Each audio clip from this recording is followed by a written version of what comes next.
Dean Blundell and Zev Shalev here on the Five Stack on Substack Live, counting down the top five stories of the day. We're crazy enough this week to do it every day this week. So, Dean, I hope you're get comfortable, and I hope you're excited to see me every day for the next 5 days. Always excited to see you. The only really disconcerting part was watching you put on chapstick before we got on. You call it chapstick, I call it lip ice, and I did smother it on me. There it is. You call it lip ice? Is that what you call it? Lip ice from South Africa. That's what we used to call Oh, it. that's South African? Yeah. Does it have like an icy taste to it in South Africa where it doesn't hear? Like It sounds cooler. It just sounds cooler. Lip ice sounds lip cooler. ice? Yeah, and it's hot there all the time, so you want the cooling feel of a lip ice. This Yeah, time it's by Blistex. If you want to sponsor us, Blistex, there you go. yeah, Sponsor that's my nice. lips. It's just nothing can prepare you for two things in my mind if you're a man. Watching another man eat a banana or watching another man put on, as you pointed, lip ice, right? Yeah. You're like, okay, what am I watching here? Like when I ever see a guy eat a banana, I do one of these. Really? Yeah, I I mean, don't come know on. why. You're an evolved man. You're a metrosexual. You've I seen these things am, I before. am, and I love everybody. I've Yeah. got no biases. It's just this thing in my head where I watch it and I'm like, It's a little phallic. There's no doubt about it. There's no doubt about it. But it's bananas are so good for you. You can't stop the men from eating them. They're good for magnesium and no, good man, the potassium. I guess. potassium, Yeah. the cramps and stuff. I just wish guys would cut them up, right? Like just you cut them into That's tiny that's very chunks girly instead. though. If you're gonna cut up your bananas, it's very girly. It's not right. Hey, what's with the stereotypes, dude? What's Oh, I with know. the True. Yeah, I gotta come on. stop that. This is not what Yeah, we you do do. anymore. Or do Yeah. we do this now? I don't understand. Coming up, we're going to tell you if the Vance tapes that have been leaked about Elon Musk are they real or are they fake? You probably know the answer, but we'll reveal what we found out today. That's coming up. But first, our number five story of the day is all about green card holders. And so it seems the United States government is now asking green card holders, or is proposing that it will ask green card holders from soon. They haven't decided quite yet, to hand over their social media handles so they could take a look at what's going on in your Yeah. social media accounts. Officially, they're just saying to verify your identity, but knowing what we know about this administration, really, they want to snoop around what you're doing on Facebook, on X, on wherever you are, Substack, and find out exactly what you're posting and are interested in. This is sending a chill down everyone's spine, and it's really having a chilling effect on the First Amendment rights of Americans and the first free speech rights of Americans. Many people Yep. concerned that they're going to get penalized because green card holders. I should know. I am one. Are actually protected by the U.S. government. We're considered U.S. people in the courts of law, and therefore they shouldn't be asking us to do things that they wouldn't ordinarily ask non-US green card holders and non-US citizens. But this is a tragedy and travesty, and really it's another sign that this administration has gone full flung into authoritarianism. Yeah. Yeah, it's bizarre. Like I read that this morning and I knew you and I were gonna Substack today or do the five stack today, and I'm like, what the fuck does this mean? Like the green cards, you're going to check people's social media accounts. Anybody that is coming into the country that's applying for the green card, like I kind of get So that. people Like when I read, who have green cards already, existing well, green and card holders. that's really the shitty part of that equation, right? Like Yeah. when you go into the United States now, like if I'm a Canadian citizen, which I won't be going to the United States for at least the next 3.8 years, but when you go into the United States, they ask for your social media account, right? They want to know if you're talking about blowing up America. They want to know if you're talking about killing Americans. They want to know if you talk about smuggling drugs in the United States. And that I get. Like I'm a 9/11 guy, right? Like I was there, I saw it, I understand it. And there were warning signs on early, platforms and chat rooms about those guys that blew up the World Trade Center, the Pentagon, and of course what happened in Pennsylvania.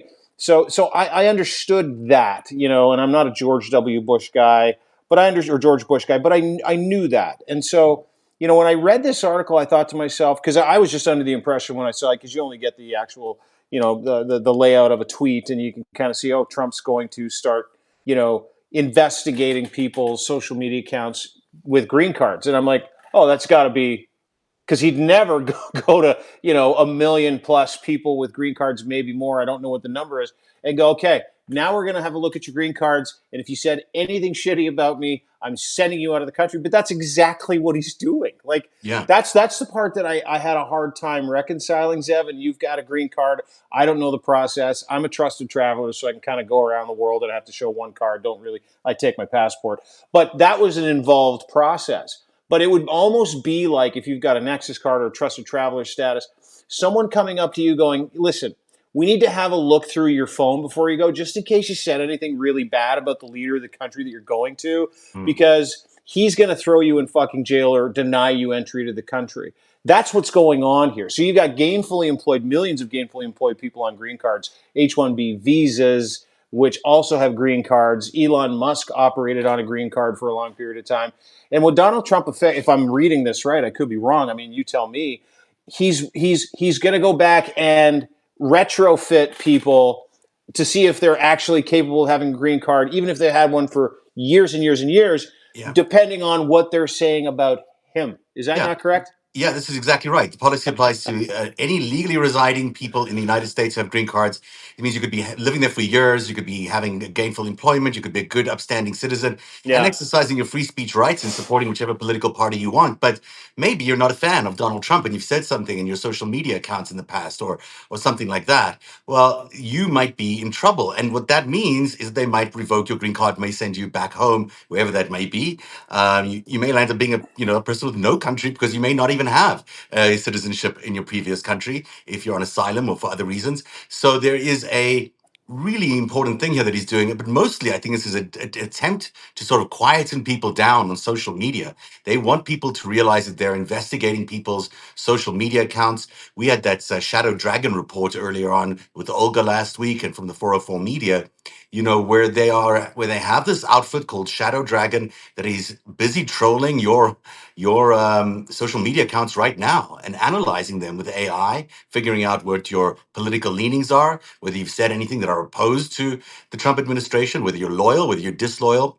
Now you apply that to all this information about what your green card handle is. That every green card holder is expected now to provide the government if this goes through.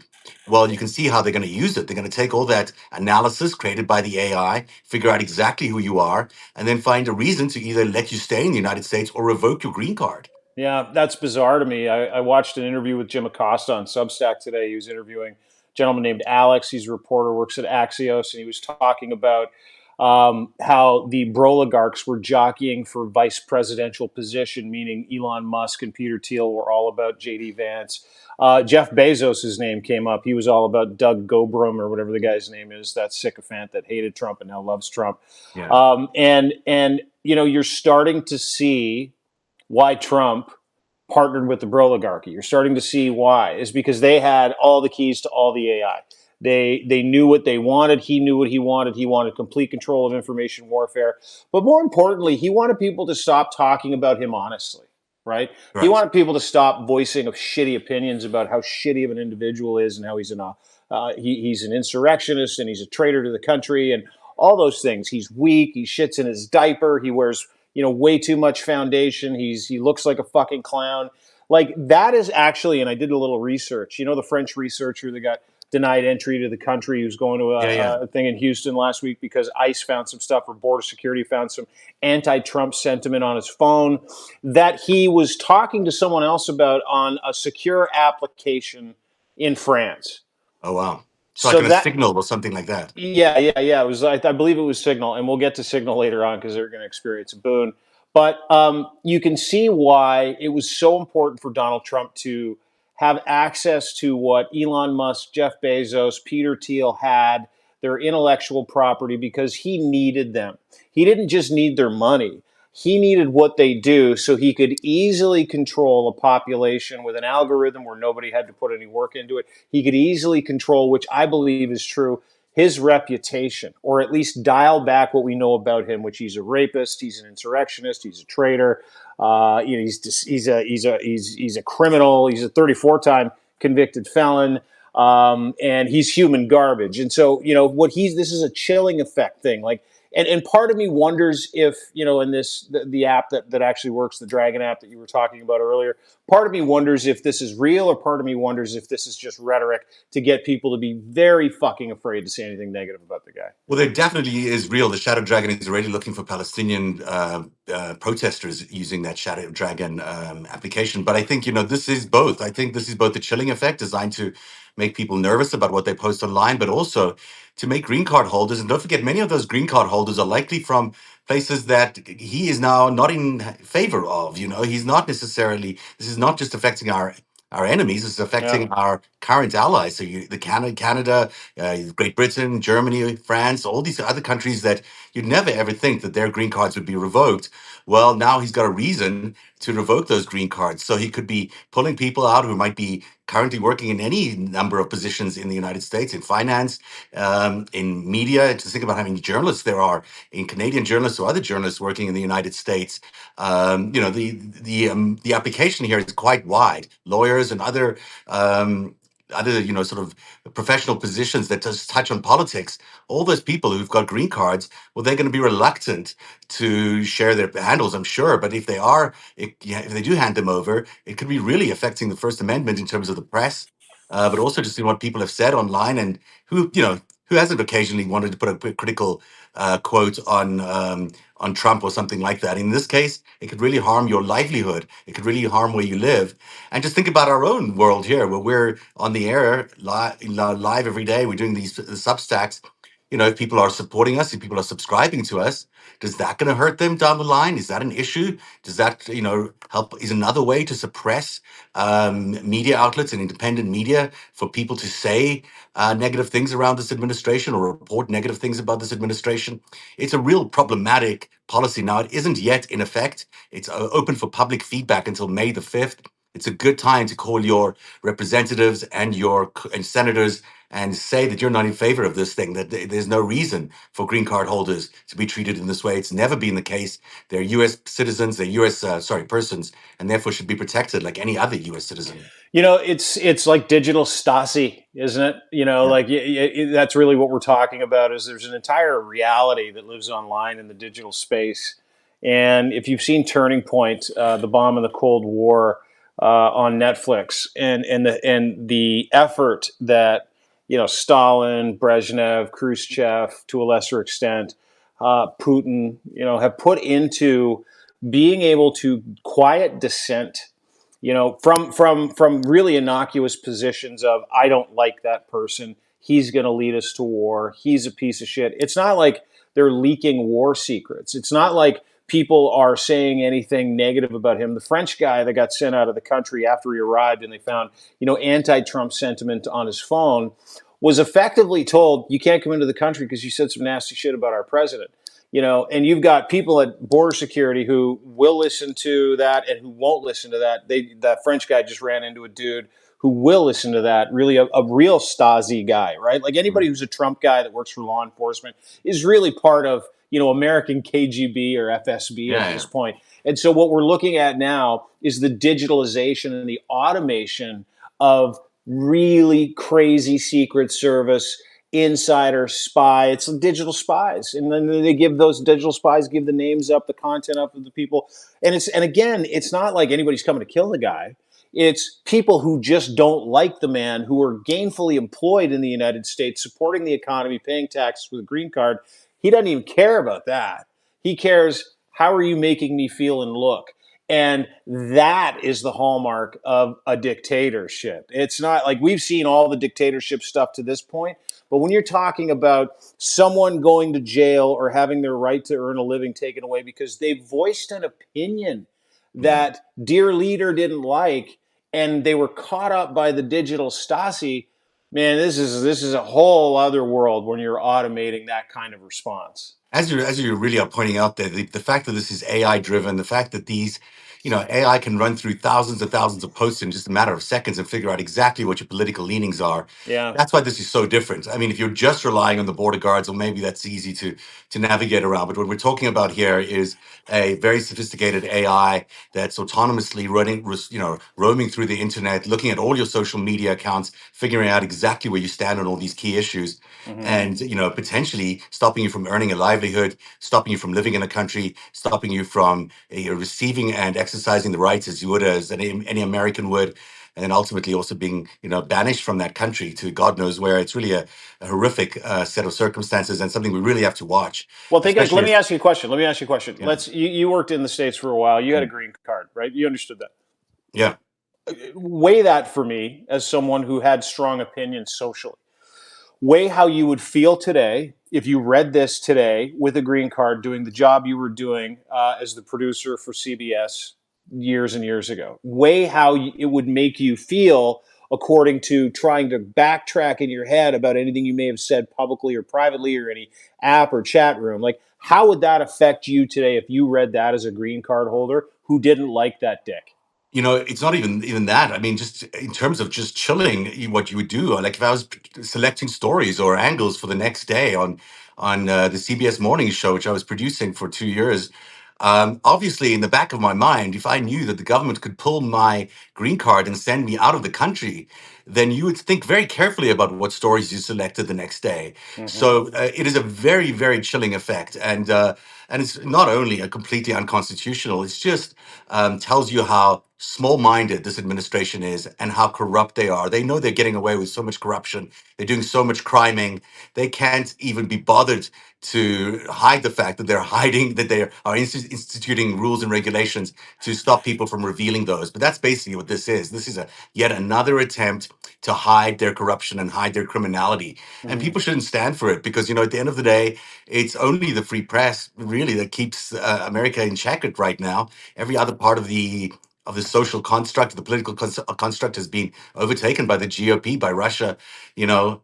So it's the free press is so vital right now, and these kind of mechanisms that they now have to chill to chill people's rights to speak openly about what they're doing and to do their jobs.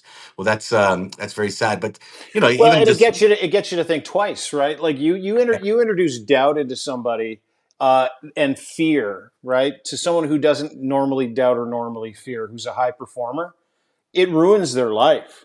yeah, I am one of those guys who used to shoot from the hip, used to be who I was. You have a bad experience, introduce doubt, introduce fear, and you're like, ooh, should I say this? Shouldn't I say this? yeah. But you do that across the spectrum with your life. It's not just what you say or don't say on social media. You're going to start questioning everything you did because in the back of your mind, you're like, is that prick going to come for me? Is he going to arrest my family? Is he going to send me out of the country? Am I going to be destitute? Am I going to be? And then you start thinking about it in your current inception of your job, and you're like, especially if you're in media, as you were, and you're like, man, I mean, should we really be running this story? Like, is Trump going to come after me? Is he going to target my green card, my livelihood, my ability to make money?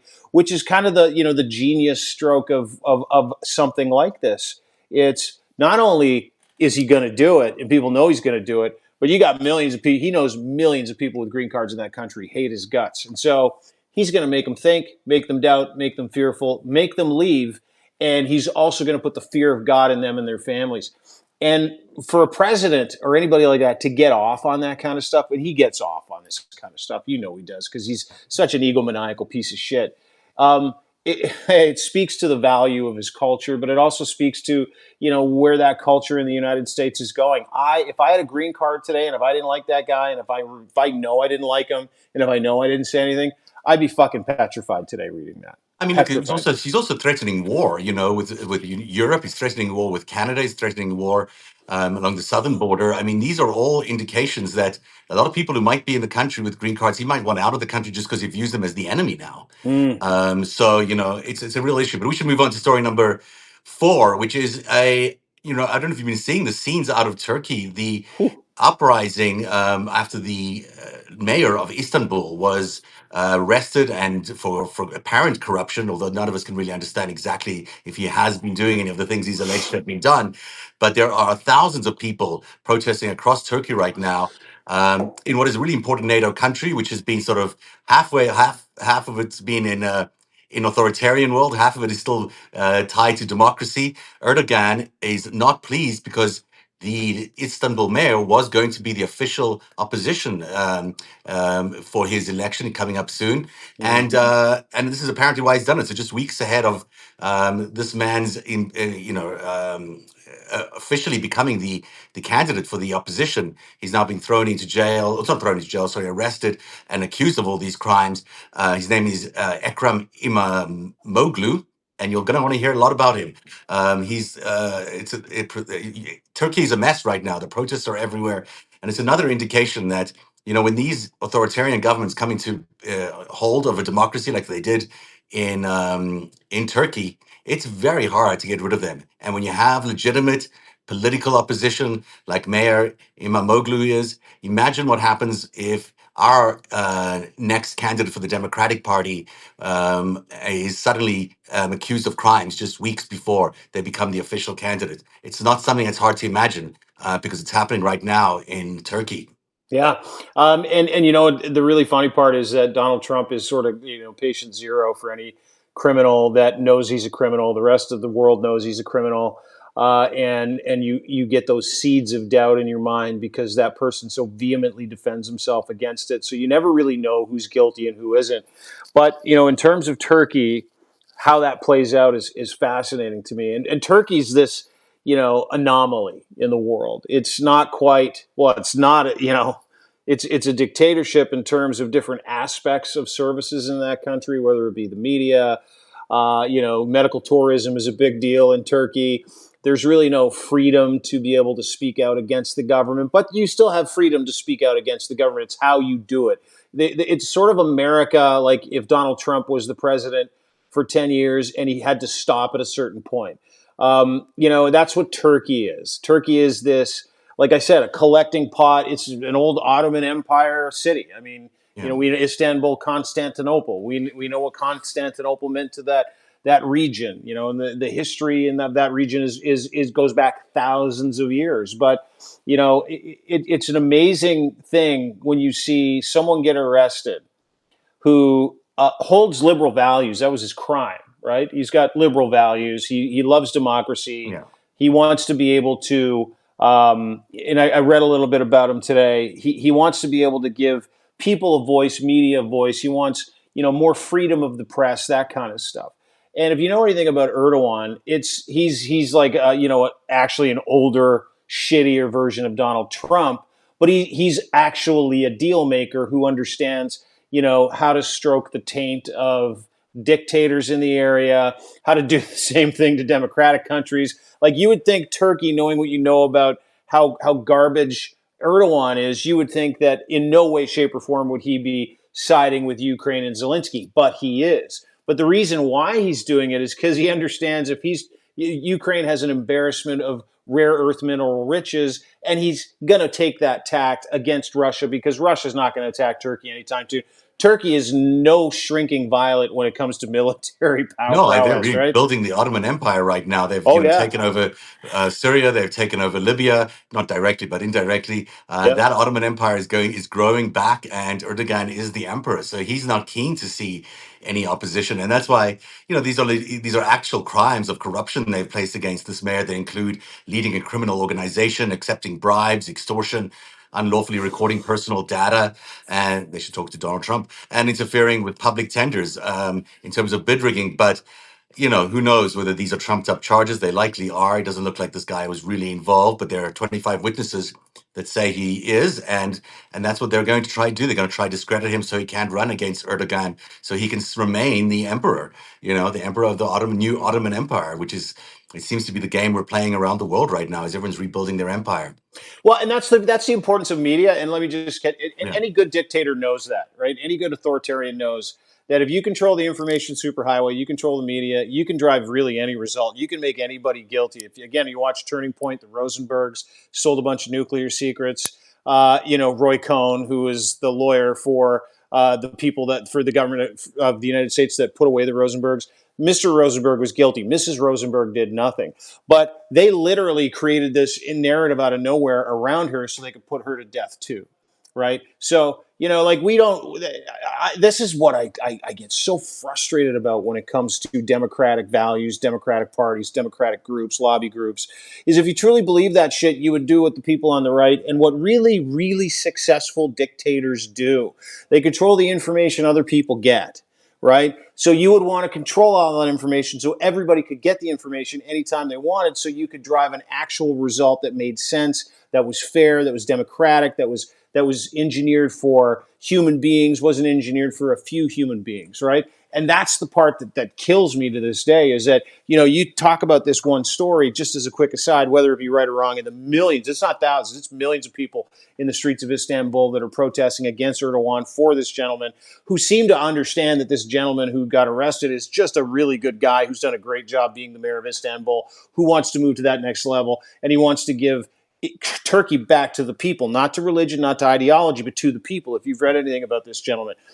But like Turkey, like Russia, like China, like North Korea, and increasingly like the United States, if democratic powers don't at some point get control of information, don't shut out the people who want the information and the way for people to get that information. Elon Musk, Mark Zuckerberg, they're not good people. Chatham Asset Management owns most of the daily newspapers up here. 66% owned by Chatham Asset Management in the United States, a MAGA asset like David Pecker. They understand the importance of being able to control the narrative. Democratic processes do not. Liberals just assume that people are going to say, "Oh, well, you're nicer, so in the end, we're going to win." No, no, no, no, no, no, no. At some point, It's at some got to play point the in same time, game. yeah, absolutely, you do, So, you it's do. really interesting. I should mention, because you mentioned Roy Cohn, and I haven't probably told you the story. It's a bit of an aside, but I should. The reason we have Donald Trump today is largely because of Fox News, I would say. And Fox News became a thing in the United States because of Roy Cohn. He was good friends with Rupert Murdoch way back in the 80s, and he struck a deal with Ronald Reagan, basically, that Murdoch would give Ronald Reagan positive coverage in his newspapers in exchange for Murdoch dropping some of his FCC regulations and allowing Murdoch to buy different stations, but also ultimately to set up Fox News. And so Roy Cohn, good friends of Donald Trump all those years, is ultimately the reason that we have today Yeah. Donald Trump at all. And so you talk about controlling the narrative. That man knew how to do it, but he also knew how to set up the establishment and the institutions that he wanted to do it going forward. And so, he was smart enough to know that they needed the news networks. They needed a Murdoch to have a heavy hand in that. And they needed, and Reagan and the Republicans knew they needed that too. So they cut the deal.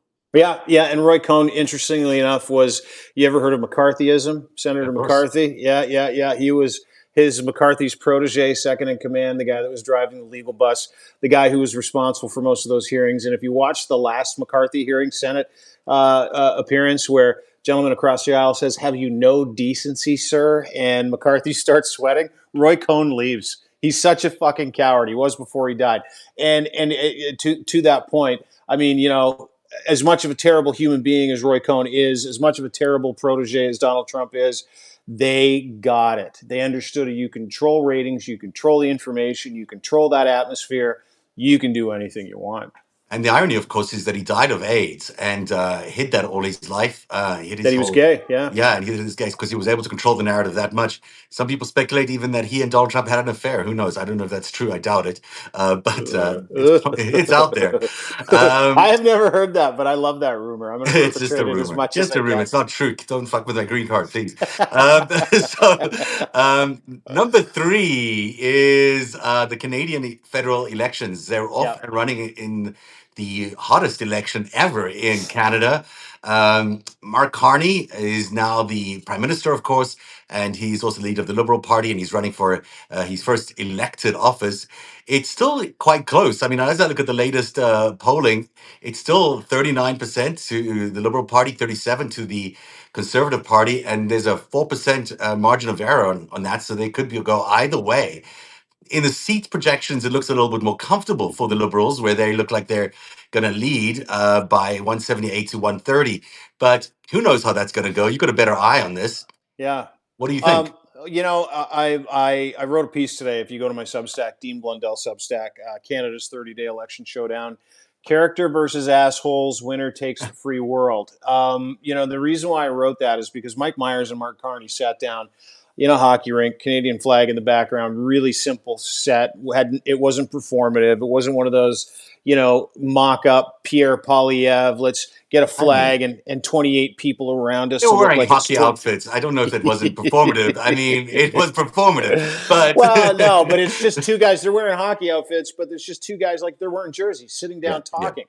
And Mike Myers, there's a point in this thing where Mike Myers says Canada's always been the country that stands up to bullies. And Mike Myers is one of our great Canadian exports. Yes, he's lived in the United States for a long period of time because of what he does. But Mike Myers is an immigrant from Scotland. Like I'm an immigrant from England. Like so many of us are immigrants to this country that have experienced the ability to achieve things that we would never have been able to achieve in the countries where we immigrated from. And it dawned on me when I was watching this video that that's what's at stake here. In really simple language, are we going to be bad or are we going to be good? Because what you're watching is the United States turn bad. And it makes everybody in the United States feel like shit about themselves, didn't vote for that guy. It's like that old skit where are we the baddies? Like where the Nazis look at each other like, we got skulls in our hats and we're hurting people. Are we the bad guys? That's traditionally, very simple thinking, but it's also really what's at stake. And so, what we've seen over the past, I would say 6 weeks, since Trump has introduced himself to Canada by way of saying, I'm going to take you, I'm going to take your country, and you're going to be the 51st state. We're going to minimize you, and whoever your leader is will just be the governor for us for that territory. The enormous sense of pride and nuclear shift and the unity in this country has been world changing, perspective changing, life giving for people like me who were so tired of the dirge and reporting on, are you going to vote for a liberal or are you going to vote for a conservative? Are you going to vote for this guy, who's 52 and he's been at it for 10 years? Are you going to vote for this asshole who has a terrible, resume and he's a populist like Donald Trump? Speaking of, Trudeau and Pierre Polyev. And Pierre Polyev is literally a terrible fucking human being. He's got the character of a serial killer. He's an awful human being. He's Trump light is what he is. He's Timu Trump. So, that's really what's at stake here for the first time in Canada's history. It's not about what ideology or perspective or group you're going to vote for. It's, are you going to vote to keep our country intact or not? Are you going to vote for Mark Carney or not? Because the or not is a guy named Pierre Polyev who was not only lauded by Donald Trump, Elon Musk, Alex Jones, Jordan Peterson, the same cabal of rejects who put Donald Trump in the office, Steve Bannon. Not only have they been lauded by him, they've been boosting him. They've been supporting him. They've been helping him. Let me draw your attention back to a 60 Minutes, or maybe it was a Laura Ingraham interview where she says to Donald Trump, hey, do you like this guy, Pierre Polyev? And he's like, no, he's not MAGA enough for me. Okay? He says that. He goes, I'd rather deal with a liberal. They're way easier. He didn't know Mark Carney's name in that moment. Not only that, I have it on very good authority that the powers that be in Canada for the Conservative Party contacted MAGA World and they said, do us a solid. yeah. Take the Trump stink off of Polyev because he's lost. That's okay. Because our guy has lost in the neighborhood of 100 polling points based Because on of you. because of Donald fucking Trump. So can you do us a favor? And this is not only accurate, this is true. I've since vetted this information. Is that Donald Trump doesn't do anything for free. Someone had to make a peace offering to Donald Trump. Are you serious? Yes. And then not Someone only pay him? that's what I'm hearing. Yeah. Oh my God, There he had took to the be bribe for it? some Oh my kind of God. arrangement where he was like, I don't care if Pierre Polyev wins. I'd rather deal with a liberal. They're easier. And within and timing's everything. Within something like 8 seconds of Donald Trump saying that, Pierre Polyev puts out a tweet. He goes, you heard it here first, folks. Trump doesn't want to deal with me because I'm going to be really hard on him. Now, here's where that gets funny. Mark Carney's resume is the greatest resume in the history of any leader who will ever run a G7 country ever. Yeah. He's pretty accomplished. Dude, He's done some things. he's the balls, if you will. Yeah. He's the political balls. He's the guy that everybody's like, oh, fuck, thank God there's an adult in the room, because Trudeau really wasn't that much of an adult. He was just a performative prime minister who really wanted everybody to be nice to each other. That doesn't work like that. So now we've got the damage that Trump has done now that everybody understands this, and the receipts of how many times Donald Trump and MAGA world has promoted Pierre Poilievre or boosted Pierre Poilievre or put Pierre Poilievre on Fox News, or Elon Musk is like, that's the guy that needs to run the country. That's the guy. I mean, we all know it's a work. We all know it's an op. We all know it's not Yeah. real. But here's the catch. Canadians are so fucking much smarter than Americans. Pardon my American Hey friends. now, hey No, it's now. true. Canadians are so much smarter. We already knew that was work. The second it happened, we're like, wait a second. There's like 1,000 other fucking receipts of MAGA world going, Pierre Poilievre needs to be the next prime minister. And here's where it gets even more interesting. Sorry, I'm ranting and raving, but I'm No, it's flowing. okay. So here's where it gets even more interesting, and this is fascinating. Mm. One of Pierre Poilievre's proxies is the premier of a province in Canada called Alberta. Her name is Danielle Smith. She's full MAGA world too. She went to Mar-a-Lago, tried to kiss the ring. Trump gave her 5 minutes at the hot dog stand between 18 holes of golf, and she's like, "I'm here doing the work of people," like Kevin O'Leary-esque bullshit, and like legitimately. She goes on Breitbart the other day. Yeah. This interview's fascinating. She goes on Breitbart the other day, and she puts out into the ether begging Donald Trump to stop the tariffs just for now because it's killing Pierre Poilievre's chances, and she really wants him to win because, and I quote, and this is the fucking truth. Go look this up on Breitbart, Danielle Smith Breitbart, because Pierre Poilievre is aligned with the new vision of America. Well, there you So go. So she blows the whole thing. not only did she blow the whole thing, and I'm dying laughing reading this. I'm like, Yeah. you guys so fucking stupid. Like, That is so stupid. yeah, Really, Maple really Maga's seriously. You said a. Americans were not as smart as Canadians, but then you got Danielle Smith. So Oh no, I don't I know. I didn't have say no, she was smart. I don't I know if didn't. you could say that statement. It's I didn't say she was smart, but what I'm saying is that I think our Maple MAGA is just a tick dumber than the other MAGA down in the that I'm United willing to that I'm willing to States. explain. It's just not as accomplished at lying yet. Yeah. Yeah, that's very funny. Look, it's a hot race. I wish people turned off Twitter and turned off X for the next 37 days. I think it's having a damaging effect on the electorate. And my only thing is that I worry about a lot more disinformation coming Canada's way over X, and it's dangerous, and people should try ignore it as best as possible. That is our number 3 story of the day. What was the number 2 story? Hegseth, of course. Oh, Petey. Yeah, he I fucked up. mean, here's Defense Secretary Pete Hegseth, Petey fucked up. Petey who fucked up, Zev. can you believe he doesn't get into trouble for sharing confidential, top secret U.S. war secrets on a chat group. But they want social media handles of green card holders so they can monitor what they've said. This man, nothing happens to him. He's disclosed, the operational details of this attack by the Americans on the Hutu in Yemen over Signal to a group of people. And then he includes, because just for good measure, he includes a group of reporters. It includes Jeffrey Goldberg, the editor-in-chief of The Atlantic, which is probably the most thorough magazine around, which does investigative work around the Trump administration. And so, obviously it's a giant breach of security concerns, but it's also, this operation was just beginning to get underway. It put American troops in danger. It jeopardized the entire operation. And ultimately, it is just showing you how useless the new defense secretary is, Pete Hegseth, who decided to share all these operational secrets on Signal.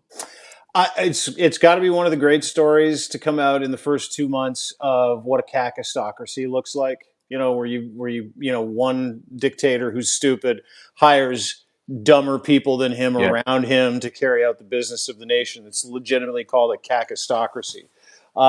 Dude, who'd have thought? Hiring a broadcaster.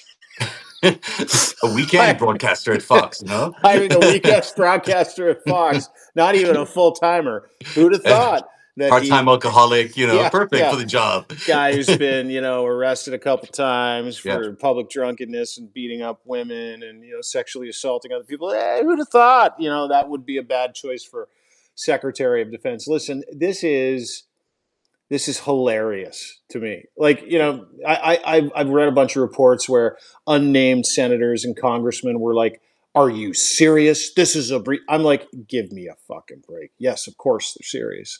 They hired a broadcaster with a drinking problem who sexually assaults people. He's got 12 kids, and he hasn't been able to hold a job and straight for like 5 years ever in his life. to be the Secretary of fucking Defense for the most powerful nation of the world. And the details make me laugh. Where the guy from the Atlantic, Jeffrey Goldberg, who's a tremendous reporter, gets added to a signal group by Mike Waltz and Pete Hegseth. And I've seen the text. I've seen the signal text. And they're like, we're going to start the bombing run on the Houthis tomorrow. And they're doing like, these like emoji, muscle emojis with like thumbs up emojis.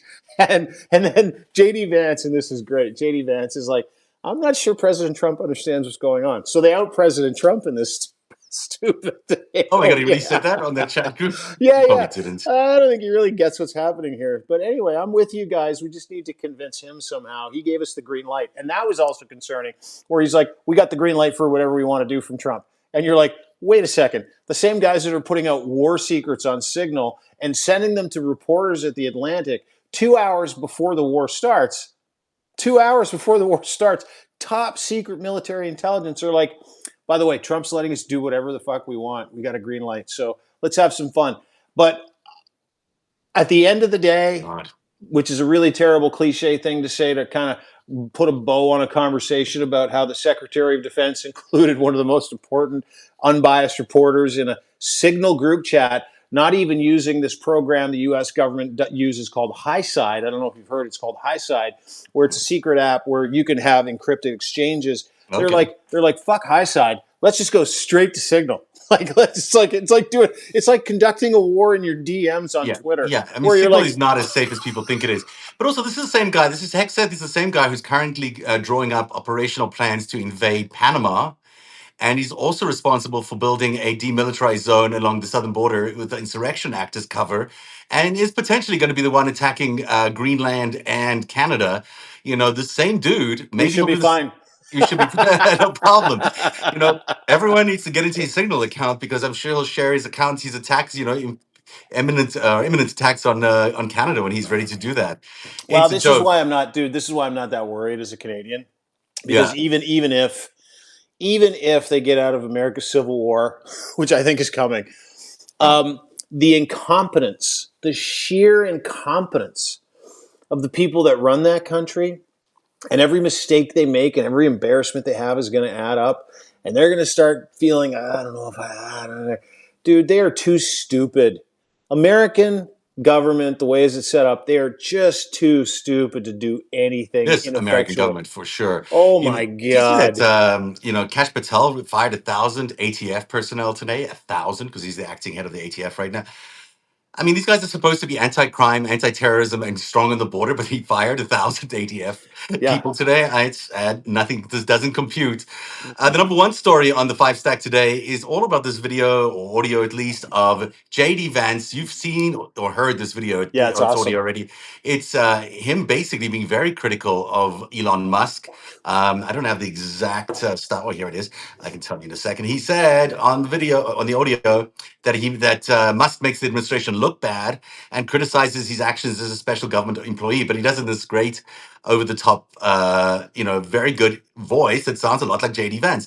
The audio also mentions Musk's South African origin and accuses him of acting like an elected official, Yeah. despite not being one. And JD Vance on the tape says, "I'm the elected official. I'm the important one." Only turns out this really isn't JD Vance.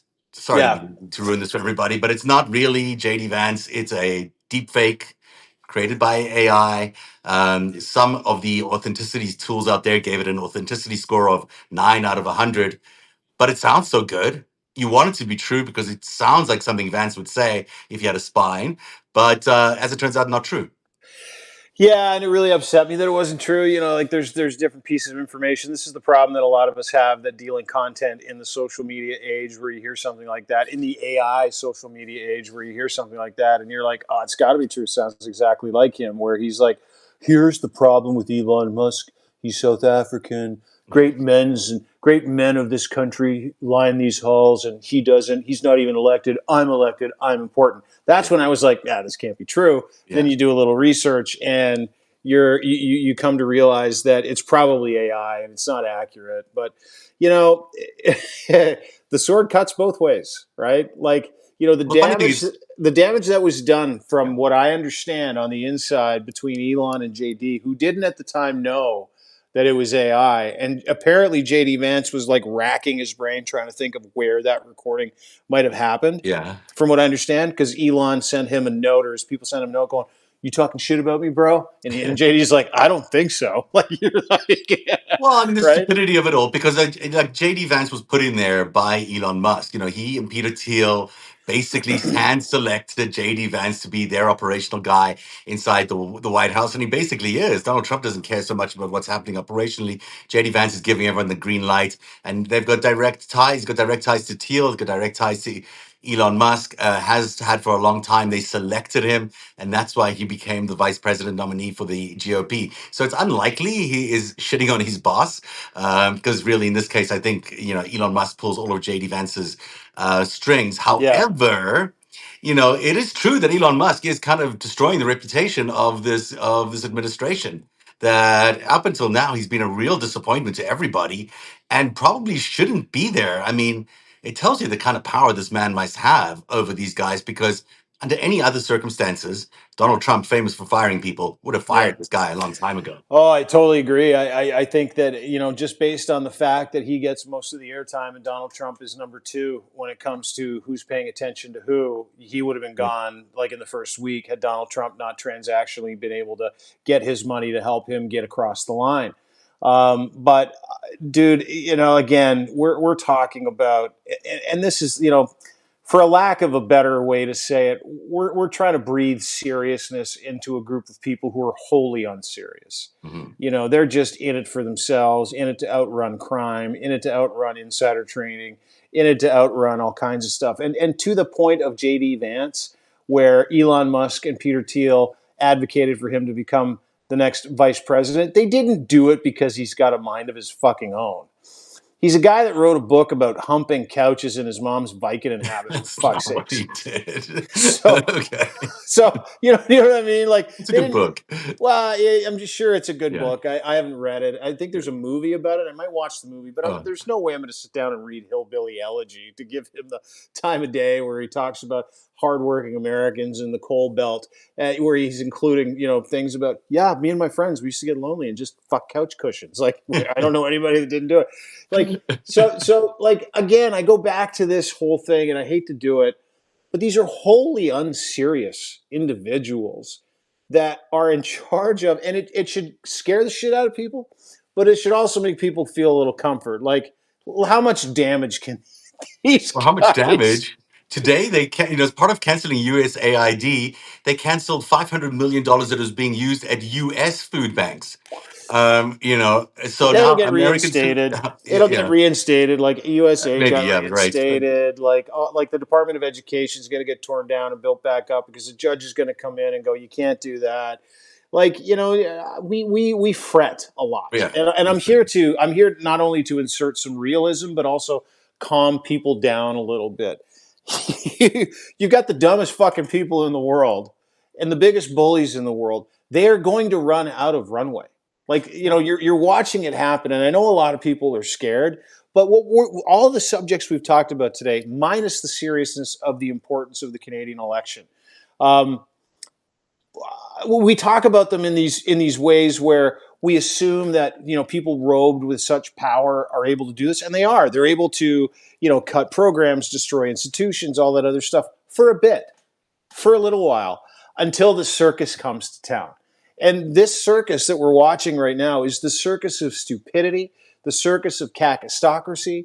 We're watching the circus of incompetence, and it is becoming everything that we said it would become. Everything that we said it would become. I just don't know how much damage they're going to do along the way. That's Well, that's going the thing. to, yeah, that's There's a going to lot of people are encourage losing other their people to get in jobs. the A lot of country. people can't feed their families. A lot of people are nervous about their neighbors losing their jobs. Yeah. The simple things that they might have been reliant on happening, like just being visiting their local parks or anything like that. But certainly this food bank situation is a terrible situation. Awful. It's affecting people who can't afford to these kind of losses, who live week by week. And we've seen this is just really a giant transfer of wealth from the very, very poor to the very, very rich. It's really disgusting what's going on. And you're also seeing, undocumented and sometimes citizens who are being sent into these weird detention facilities outside of the country. There's reports of violence at another detention facility that's well overcrowded in Florida right now. These are inhumane kind of situations that people are being subjected to. Canadians as well, Germans, French citizens also being subjected to this kind of stuff. So yes, on the grand scale, we'll probably be able to reverse all of this, and they won't be able to get so much through. But the damage Yeah. being done right now is quite large. Damage being done to the reputation of the United States is kind of insurmountable in some ways. And the fact that Americans who should be growing their wealth right now, who should be having they're all at points in their lives where they are hoping their investments do better, those things are crumbling around them. Their futures seem like they're crumbling around them. There's a great uncertainty around the future. I mean, I think that there is enormous, hopefully this is correctable. Hopefully ends somewhere. But I think the average human being in America is feeling the pain right now, and it's quite serious. Yeah, it is, and the pain isn't just material pain. It's mental and emotional anguish, right? You're wondering when you're going to lose what, if you're going to be able to feed your family. You've seen grants get pulled. You've seen, with executive orders, to your point, with USAID, where farmers have gotten the shaft and they're going to have to sell their farms. So there are real tangible consequences. Whether or not this becomes a permanent reality for Americans, is up in the air. I mean, I don't put a lot of faith in the follow through of people like Donald Trump, who's failed at everything he's ever done, with the exception of being propped up for success by other people. But I shudder to think that if the Trump administration had competent assholes, like Mm. really competent people who could make a case for what they're doing, bulletproof cases for what they're doing, not stand up there like Nosferatu, Stephen Miller talking about dumb shit, or Elon Musk talking about dumb shit, or JD Vance sending his wife to Greenland for some kind of diplomatic mission. Like, we're seeing craziness go on It in is the United crazy, States. yeah. Yeah, but there's a lot of damage. And I think that the reality of it is, with these guys, if they continue to be allowed to continue this whole term, it's going to get more and more damaging. You remember the first term, COVID came out of the blue. Well, it came out of the blue just when people were so tired of everything he was doing. But then, the fact that he basically allowed it to happen, we don't know what these guys have in store and what their enemy friends, Putin and Xi, have in store for America. There could be a lot of stuff coming that we're not yet seeing, and we're allowing ourselves to have our guard down with this CDC and the FDA not even able to report currently on outbreaks that are happening in the USA. I mean, there's a lot that is in the unseen, but there's a lot that could still be happening. We don't even know what's going on with crypto. We don't know what's going on with the gold in Fort Knox. I mean, there's just a lot of big question marks that people have about what's going on. And as the FBI becomes controlled by these goons, and you've got these judges under constant pressure to not be so activist, or the so-called activist judges, even though they're not. I mean, I think that there's just we could go quite far down from where we are right now. Certainly, right now, it looks like it's all just playing out in the maybe world, but it's going to hit reality very soon. People are going to be. If you look at Argentina, look what happens in Argentina. The same thing that Doge is trying to do here in the United States. Um, in Argentina, when they implemented it, it caused poverty to spike up to an enormous percent. Now, more than 50% of Argentinians are living under the poverty line. Yeah. Unemployment is way high. It's shot up to more than 8% recently.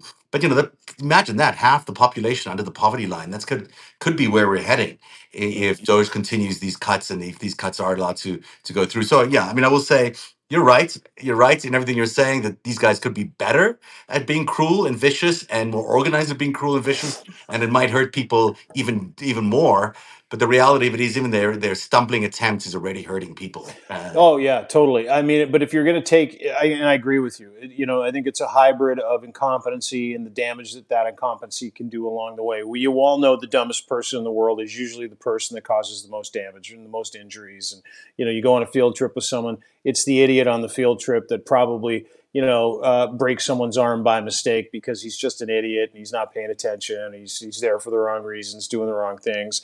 But I have hope, and I've got hope in a place where a lot of people don't, in the fact that, for the first time in human history, you can count on stupidity for a couple of things. Ruining people's lives for a short period of time, but stupidity is not sustainable, right?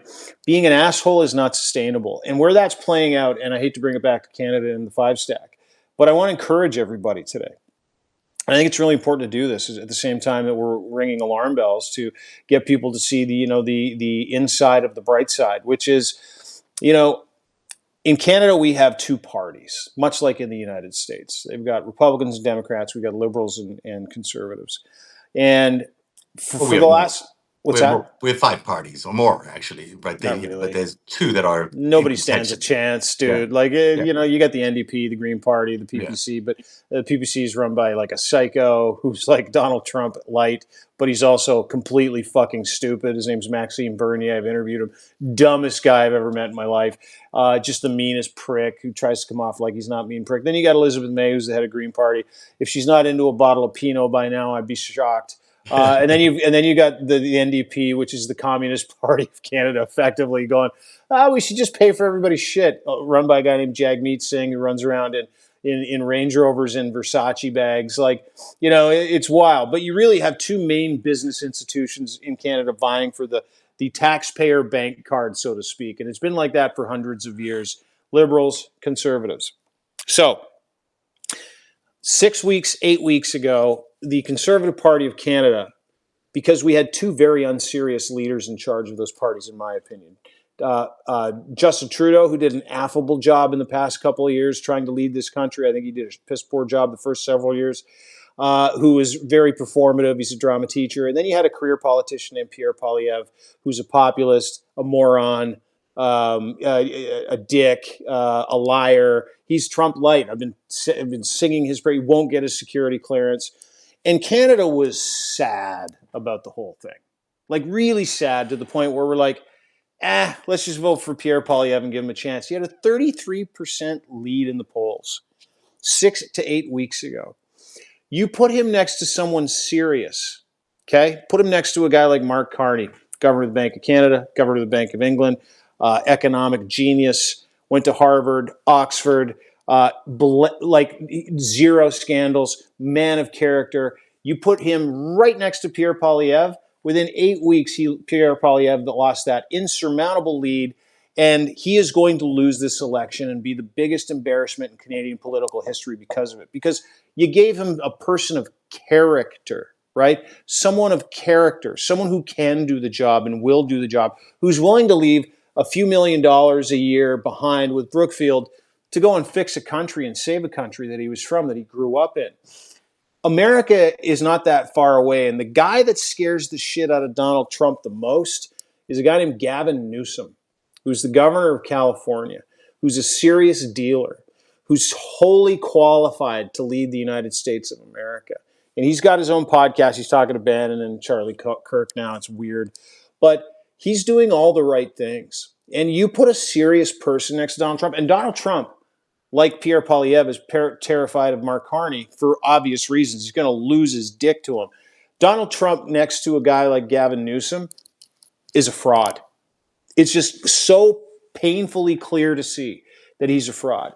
So if Gavin Newsom, someone like that, a serious person, comes along, I'm telling you, dude, it's over. If the Democrats can get their shit together, like the liberals in this country got their shit together by sending, Justin Trudeau out back to go mow the lawn, and if you can do that with the Democratic Party, where you can bring a guy like Gavin Newsom, because listen, politics is about character now for me, for a lot of people. You put a person of character next to a political dickhead, they're going to choose the person of character 100% of the time if their person is in danger, if they feel like they're going to lose. They're going to want a good person instead of a bad person.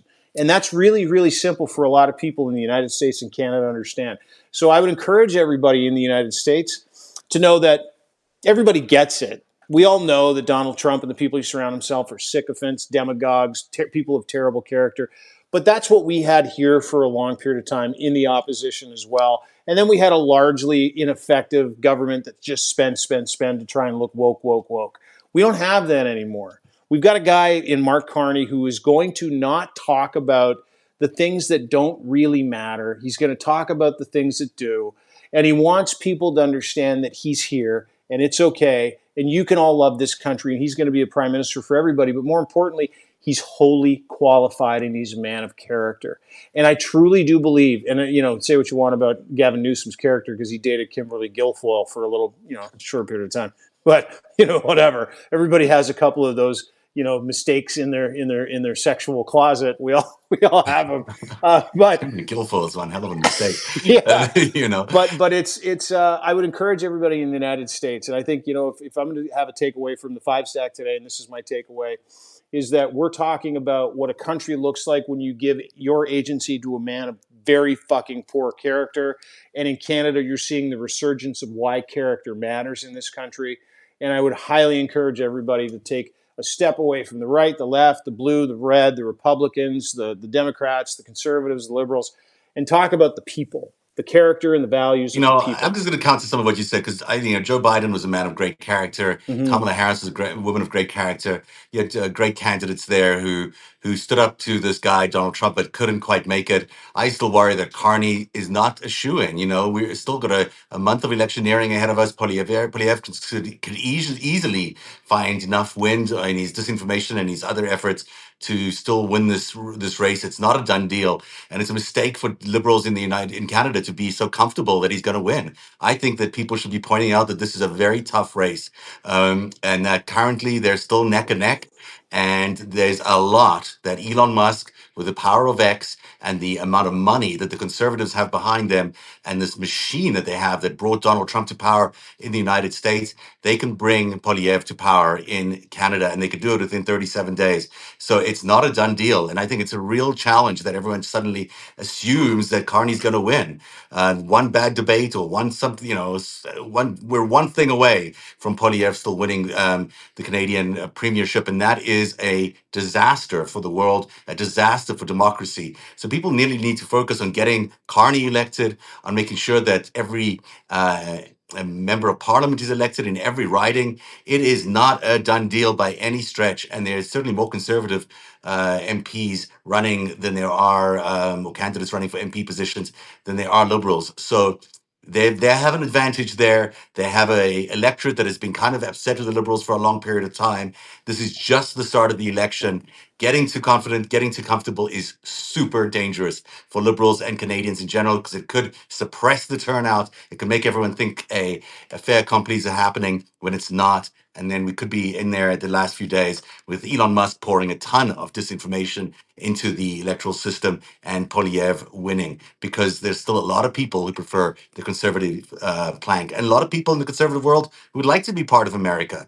There's some people in Canada who don't mind the idea of the 51st state for economic and other reasons, and those people are voting for the conservative. So That's 11%, Zev. it's still 11. 11%, and so we've got Donald Trump, the greatest leader of the so-called free world, even though he's not. The biggest nation in the world, the biggest military in the world, the biggest economy in the world is threatening Canada right now. He really is on Poilievre's side, and he's going to put some muscle in there. And I worry that Canadians are just taking this for granted. As sensible and as smart as Carney is, it's too soon to be so confident about it. We I saw that. personally, hang on before Yeah, you get out of here. yeah, I'm yeah. confident in the Canadian people to do the right thing, but I'm not confident that a lot of people in this country that have the ability to manage narratives are going to take part in the dark arts like they have to, I have the same because confidence in the American people, and I have complete confidence that, in fact, I think they I got did no vote confidence in the correctly. American Well, people. that's you, but I've lived there. I love America, and I love everybody there. And I think that they've done is they got dealt a bad hand. I think those elections were potentially rigged. I don't think we have a clue of how they won all seven swing states. It just seems unreasonable and mathematically fraudulent. But regardless. Kamala Harris ran a huge campaign. Millions of people voted for her. Americans are super smart. They're super capable. They just got beaten by a criminal administration running potentially a criminal election campaign. But we don't know that for sure. But ultimately, it is pretty weird that they won the way they did. So And why Donald weird. Trump made all those weird admissions along the way about Elon Musk rigging the vote and about not needing any other votes from people. I mean, all that kind of stuff is too weird to just ignore. I think Americans are Canada in 37 days from now, we could be in the same fate as America had, with Donald Trump suddenly, a Donald Trump-like figure becoming the prime minister. And You that's a can't take this for disaster. granted. You can't No, take it for granted. and I'll tell you what, that's a disaster. Yeah. Because if that does happen, let's just game that out real quick before I let you go. Mhm. Canada is the last bulkhead of democracy for Western civilization. Yeah. Like it is. Absolutely. We are Juno Beach, and what's behind Juno Beach is riches and history and culture and freedom and happiness and quality of life. The United States has fallen. Canada is it. And if we elect Pierre Poilievre, who will make it incredibly easy for Donald Trump to get whatever the fuck he wants out of this country, if we elect him, Western civilization, democracy in the West is done. Is done because Pierre Poilievre, on several occasions, not only has repeated all the talking points, but he's talked about using notwithstanding clauses to do things that are un-Canadian, that are against human rights in Canada. He is exactly that person. So the importance, as you pointed out, to stay vigilant, and not only stay vigilant, but keep repeating the messaging. Keep comparing resumes. Keep telling people what's at stake. I have faith that Canada will do that where America failed. Now, does Elon Musk have a big swinging dick I up don't here think. when I it mean, comes to? America did not fail. America tried You don't to think do. so? America did not fail. America tried very hard. I covered that elections incredibly closely, and I was a huge fan of the 77 Biden million people administration. voted for that guy. Yeah, and we think 77 million people according to the numbers, but we're not even sure if that's true. But it's only 77 million people. I don't believe it really. I don't believe that that was a turnout. Look, do I think Kamala Harris could have been a stronger candidate? Yes, but did they put in a huge effort that was remarkable in terms of its grassroots effort, in terms of the amount of people that kept showing up at her events, where barely any were showing up at Donald Trump's events? None of that makes sense to me. I think what we're saying about America now, that this is America's fault or Americans failed, is not true. I think America has been attacked by the enemies of democracy, by a Russian operated and Chinese funded operation to get Donald Trump elected the president of the United States. And they have been captured. And now Canada could be captured by the same dark forces. And we have to be incredibly vigilant, because I think it could happen. There's as good a 50% chance that Poilievre could be the Prime Minister of Canada in 30 something days. And we need to understand that that is not only possible, it's maybe even likely, because that's how we got to operate as we move into this next election, where this current prime minister has never been elected in any office. There is a tremendous amount of pressure on Canada. You're absolutely right. The world depends on Canada. The American people depend on Canada making the right choice for Carney. Every free human being in the world will want Carney to win, but that is exactly why it's going to be very difficult for him to win. And I think it's naive to think that there won't be a disinformation campaign like we've never seen before, and that the Russians, the Indians, the Chinese, whoever's in our election system manipulating away as they always have, won't be manipulating these. And as you mentioned, the national media is all controlled by these various different forces.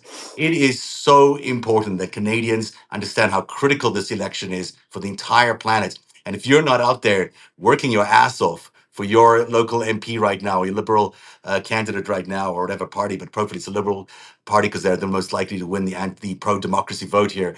You're not doing enough. You got to get out there. You got to push hard and hope that Carney can pull it off. It's going to be a very, very difficult thing to pull off, and if he does, it'll be, frankly, I think, a bit of a miracle. Don't disagree with you. As much faith as I have in the Canadian people and as calm as I seem, I agree with every one of those sentiments. Hypervigilance, get out, talk to people, retweet the truth, talk about who's qualified and who isn't, continually pound that home. Don't worry about the result, just worry about the process of making sure that if you are Canadian and you want Canada to remain in Canada, you don't want to be the 51st state, continually pound away at the things that are important, continually support the party that you know is going to keep Canada Canada, and it is not Pierre Poilievre. And the stakes have never been higher. This election is not about left or right anymore. It was for years before this election was called. This election is about, are you Canadian and are you not? Do you believe in democracy or do you not? And if you do believe in democracy, you're not voting for Donald Trump and Elon Musk's guy. It's really fucking simple. It's the most important election Canada has ever had, and the entire world is watching it. So hopefully, the Canadian people realize what's important and do make the right choice come the election day. That's the end of Substack tonight. But Dean, everyone should follow your Substack, which is blowing up right now. It's deanblundell.substack.com. Everyone should be on that and sharing it with your friends and family. It's a fantastic read every day. You always have great insights, great analysis, and the kind of news you really need to know about from both sides of the border. And you can also follow Dean at It's Blundell on X or Twitter. You can follow my Substack. It's at narrative.org, narrativ.org. And you can follow me at Zev Shalev on both Substack and on Twitter, X. That's it. Do you want to add anything as we head out? No, buddy, you look great. Your lips have held up this entire time. The bliss text you Thank you. put on Thank you. really, really hung in there. I like Yeah, my yeah. glowing lips. You I'll do. put them on live on air for you tomorrow when we do this again, because Substack returns 5 days a week this week. We'll be back tomorrow at 5:30. Goodbye, everybody. Bye, y'all.